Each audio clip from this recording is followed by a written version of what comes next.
चलिए आज आप लोग को क्या पढ़ना है, न्यूटन गति का तृतीय नियम। क्या होता है न्यूटन गति का तृतीय नियम? प्रत्येक क्रिया के बराबर विपरीत प्रतिक्रिया होती है। प्रत्येक क्रिया के बराबर विपरीत प्रतिक्रिया। मतलब अगर हम किसी को धक्का लगाएंगे तो वो भी हम पे धक्का नहीं लगाएगा, उसके द्वारा जो हमारे हाथ पे फोर्स लगेगा, बल लगेगा, वही क्रिया के विपरीत प्रतिक्रिया। तो इसका एग्जाम्पल हम बोले थे, प्रत्येक क्रिया के समान एवं विपरीत प्रतिक्रिया को न्यूटन गति का तृतीय नियम कहते हैं। इसका कुछ उदाहरण था, इसका उदाहरण कुछ था जैसे कि पानी में नाव का चलना। नाव में हम क्या चीज पीछे की तरफ लगाते हैं बल, तो क्या होता है, नाव आगे की तरफ बढ़ता है। हम चलते हैं तो हमारे द्वारा चलने के द्वारा क्या होता है, फ्रिक्शन क्या लगता है पीछे की तरफ, तो बल हम आगे बढ़ते हैं। ठीक है, और क्या एग्जाम्पल था, रॉकेट द्वारा जो लगाया गया जो ट्रस्ट है क्या चाहिए, हवा पे लगाता है और वो उसको अपोजिट फेंकता है। और क्या एग्जाम्पल, और अगर टेबल के ऊपर बुक रखते हैं तो वो तो हाँ, वो भी क्रिया के विपरीत प्रतिक्रिया हो गया। ठीक है, हाँ चलते हैं वो भी हो गया। चलो तो एक देखते हैं क्या चीज, इस तरह से न्यूटन गति का नियम देख लेते हैं कि यहाँ पे कोई बल लगा रखा हुआ है 2 और इधर कोई 1, तो इसके द्वारा जो बल लगेगा क्या होगा, F2(1), और इसके द्वारा जो बल लगेगा ये क्या होगा, F, यानी दूसरा के द्वारा पहला पे बल लगेगा कुछ इस तरह से, दूसरा के द्वारा पहला पे बल लगेगा। अब इसके लिए, इसको समझने के लिए हम क्या पढ़ते थे, पढ़े फ्री बॉडी डायग्राम FBD। अब FBD को सीखे थे, FBD।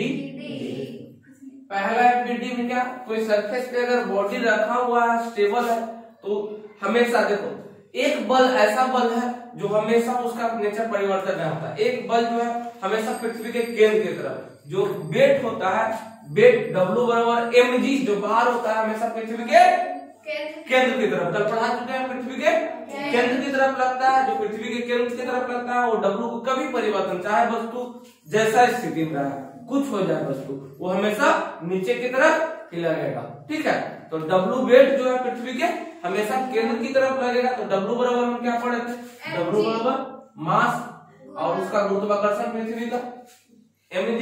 ठीक है, दूसरा बल जो हम बताए थे कि उसके अपोजिट में एक बल लगाता है, उस बल को कहते हैं नॉर्मल रिएक्शन या नॉर्मल कहते हैं। उस बल को क्या कहते हैं, नॉर्मल रिएक्शन, समान प्रतिक्रिया बल। वो हमेशा क्या होता है, वो हमेशा संपर्क, जो बॉडी है उस संपर्क सतह के हमेशा लंबवत, सरफेस सतह का हमेशा परपेंडिकुलर लगता है। तो नॉर्मल रिएक्शन हमेशा क्या रहता है, संपर्क सतह के लंबवत परपेंडिकुलर जो बल लगाता है उसको बोलते हैं नॉर्मल रिएक्शन। उसके बाद एक बल और आता था, टेंशन बल। तो टेंशन बल हमेशा वस्तु से अपोजिट डायरेक्शन में लगता है। वस्तु से टेंशन, जैसे या तो इधर से खींच, वस्तु को खींच रहा है, तो टेंशन बल किधर लगेगा, अपोजिट डायरेक्शन में, उसको विरोध करेगा, अपोजिट डायरेक्शन में लगेगा। इतना बल को हम कल समझ चुके थे। तो FBD हम क्या पढ़े थे, एक बॉडी कोई रखा हुआ है, एक बॉडी रखा हुआ है m मास का कोई बॉडी रखा हुआ है, तो इसके द्वारा टेबल पे रख दिए थे, इसके द्वारा एक बल जो लगेगा इसके सेंटर से कहां, केंद्र की तरफ जो बल लगेगा वो कैसा बल लगेगा, मास, और पृथ्वी के केंद्र वाला। और दूसरा बल जो लगेगा इसको स्टेबल करने के लिए, अगर स्टेबल वस्तु ऐसे उछलने लगेगा तो उसको नॉर्मल रिएक्शन बोलते हैं। नॉर्मल समान प्रतिक्रिया बल जो होता है हमेशा जो सरफेस है उसके कॉन्टेक्ट सरफेस के परपेंडिकुलर, कॉन्टेक्ट सरफेस के परपेंडिकुलर जो बल लगता है उसको क्या बोलते हैं, नॉर्मल रिएक्शन। तो इसके समान प्रतिक्रिया बल के नॉर्मल रिएक्शन, ये नॉर्मल लग जाएगा। ठीक है, तो यहाँ पे क्या नॉर्मल या R, N या R लिखते हैं, दोनों में से कुछ भी, N और R भी बोल सकते हैं इसको। तो N बराबर क्या हो जाएगा, mg। दूसरा हम क्या बताए थे, दूसरा FBD देखते हैं, इसको ध्यान से पहले समझिएगा, उसके बाद हम सारा लाइन के साथ FBD को हम दर्शाएंगे, पॉइंट के साथ हम दर्शाएंगे। इसका कुछ ऐसे लगेगा, यहाँ बॉडी है, ऊपर की तरफ नॉर्मल और नीचे mg, इसका FBD इस तरह से कुछ बन जाएगा। दूसरा हम किस तरह से FBD बनाए थे, काहे हंस रहे हैं, एक ये वस्तु यहाँ से अगर यहाँ पे कोई रखा हुआ है वस्तु, यहाँ पे कोई वस्तु m भार का रखा हुआ, तो इसका किस तरह से एफबीडी, एक बल जो पृथ्वी के केंद्र की तरफ हमेशा, चाहे वस्तु की स्थिति जैसा हो कैसा, हमेशा वो कहाँ लगेगा, चाहे वस्तु कुछ हो जाए हमेशा केंद्र की तरफ, इसके केंद्र की तरफ बल लगेगा कैसा, mg, ठीक है। और दूसरा बल हमेशा इसका क्या चीज, हमेशा कॉन्टेक्ट सरफेस के लंबवत, तो कॉन्टेक्ट सरफेस ये है, इसका लंबवत 90 डिग्री यहाँ से कुछ 90 डिग्री यहाँ से कुछ, ये लंबवत बल लगेगा जिसको बोलेंगे 90 डिग्री यहाँ से बनना चाहिए, ठीक है। तो यहाँ से नॉर्मल, तो इसका एफबीडी कुछ इस तरह से बना, हाँ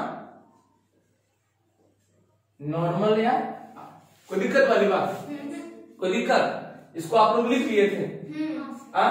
अगला हम क्या, दूसरा एफबीडी हम बनाते थे, दूसरा एफबीडी कैसा एफबीडी बना, कोई बॉडी है, इसको अब टेंशन वाला देखते हैं, कैसा टेंशन वाला देखते हैं। एक m भार का कोई वस्तु रखा हुआ, ठीक है। अब उसमें क्या है, इसको एक रस्सी से यहां से बांध दिए पूरा एकदम, ये रस्सी से बांध दिए। अब इसके द्वारा किस तरह से एफबीडी अगर इसका देखेंगे तो कैसा होगा, पहला बल क्या होगा, एक तो केंद्र की तरफ लगेगा, जो बॉडी रहेगा उससे केंद्र की तरफ, नीचे पृथ्वी के केंद्र की तरफ, तो यहाँ से एक बल लगेगा जिसको बोलेंगे mg।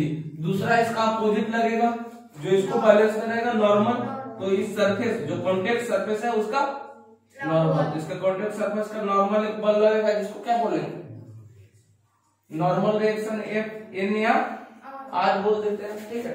तीसरा बल लगेगा जो टेंशन इन स्ट्रिंग, क्या टेंशन बल लगेगा, टेंशन इन धागा के द्वारा जो बल इस पे लगेगा, इस वस्तु है तो हम टेंशन किधर पैदा होगा, इसके अपोजिट में, एक टेंशन वाला बल। तो ये एफबीडी ऐसा बन गया, एक वस्तु है जिसका n और नीचे mg और इधर टेंशन वाला, कोई दिक्कत, हाँ। चलिए एक क्वेश्चन भी अभी हम देंगे, चलिए एक और एफबीडी देखते हैं। अब बहुत सारा वस्तु रखा हुआ है कॉन्टेक्ट सरफेस पे, m मास का, m1 मास का, अब दूसरा m2 मास का, और एक और दे देते हैं m3 मास का, और सबको एक रस्सी से बांध दिए एकदम टेंशन में, ठीक है। और इसको यहाँ से एक बल लगाकर क्या कर रहा है, खींच रहा है, ठीक है।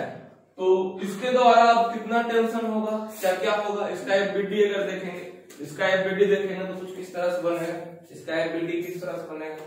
इसके द्वारा सबसे पहले सबका तो पृथ्वी के केंद्र की तरफ एक बल लगेगा वस्तु की स्थिति में, तो m1g, दूसरा इसके केंद्र से पृथ्वी के तरफ दूसरा, और इससे भी m3g। अब यहाँ से नॉर्मल हमेशा वस्तु के तब स्टेबल रहेगा ना, अब action due to opposite reaction, ठीक है। इसके नॉर्मल एक बल लगेगा, कॉन्टेक्ट सरफेस के परपेंडिकुलर जो बल लगेगा, यहाँ से नॉर्मल, ठीक है, यहाँ से भी नॉर्मल, और यहाँ से भी एक नॉर्मल बल लगेगा, कोई दिक्कत। अब देखो टेंशन, अब इसके द्वारा अब यहाँ से अगर देखेंगे, यहाँ से अगर बात करें तो कौन कौन सा, इधर टेंशन, इधर पृथ्वी वस्तु से अपोजिट, तो इसके लिए इसके अपोजिट एक इधर से लगेगा, और इस वस्तु के लिए इधर से टेंशन लगेगा अपोजिट, ठीक है। तो यहाँ पे क्या होगा, हम लिख दिए क्या, कुछ लिख दे, कुछ नाम दे देते हैं T1, और इधर भी, तो इस वस्तु से दूर इधर एक टेंशन, और इस वस्तु द्वारा इसके दूर, तो कुछ इस तरह इसका फ्री बॉडी डायग्राम बन जाएगा, कोई दिक्कत। अगले में एक क्वेश्चन यहाँ से और करते हैं, एक क्वेश्चन हम कल भी किए थे कि कोई स्ट्रिंग को, कोई धागा को क्या करते हैं, कहीं एक ऊपर से बांध देते हैं और नीचे से क्या करते हैं, उस पे चढ़ा देते हैं, हाँ। तुमको लटकाया था तो पुखिया को किधर लटका देते हैं, हाँ, पुखिया को लटका देते हैं। दीवार के ऊपर छत में क्या करिए, रस्सी को यहाँ से क्या किया, बांध दिए, यहाँ से रस्सी को क्या किया, बांध दिए, रस्सी को बांध दिए, ठीक है। अब इसके सहारे यहाँ पे मक्खन रखा, इसको चुराना चाह रही है, हाँ। रस्सी भी लटकल है सर मट्टी सर। हाँ। अब यहाँ लटक करके क्या करेगी, यहाँ से मक्खन चुराना है इसको, ठीक है। अगर पुखिया का भार हम 40 केजी दे दिए, एम दे दिए 40 केजी आ गई, बढ़ गई, मक्खन खाई है ना, खा के आई है ना, कितना एक्सीलरेशन से चढ़ रही है, तो इसका एक्सीलरेशन जो चढ़ने का त्वरण है कितना दिए थे, 2 मीटर प्रति सेकेंड स्क्वायर। अब पृथ्वी एगो अपने तरफ बल लगाएगा, पृथ्वी अपने तरफ एगो बल लगाएगा, इसका टेंशन अब देखो, वस्तु से अपोजिट टेंशन पैदा होगा अगर लूज ना है तो। अब इसको अगर हम बनाते हैं तो कैसे, इधर एगो टेंशन पैदा होगा, इधर एगो टेंशन पैदा होगा, और दूसरा एगो नीचे की तरफ लगेगा, नीचे की तरफ T, इसको अपोजिट करेगा नीचे mg। तो हम कैसे कर सकते हैं, F नेट बराबर ma हो जाएगा। F नेट तो क्या हम किए थे, टोटल बल अगर निकालेंगे F नेट बराबर ma, तो एक बल जो है, एक तो नीचे की तरफ लगेगा mg, नीचे की तरफ पृथ्वी अपने केंद्र की तरफ लगाएगा, एक टोटल नेट बल वाला क्या होगा, T ऊपर की तरफ जा रहा और नीचे की तरफ लगेगा mg बराबर ma।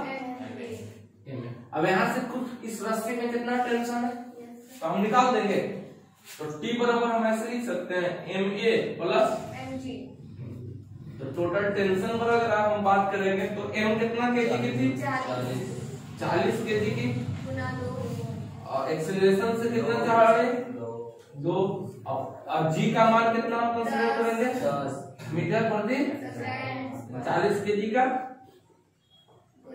और g का मान 10 कितना हो गया, 80 प्लस 400, तो टेंशन कितना हो गया, 480 न्यूटन का इस रस्सी में क्या था, टेंशन था, 480 न्यूटन का इस रस्सी में टेंशन। एक चीज और देख लेते हैं, लिफ्ट वाला देख, आज स्टार्ट कर दे, लिफ्ट कोई दिक्कत यहाँ तक लिखना है,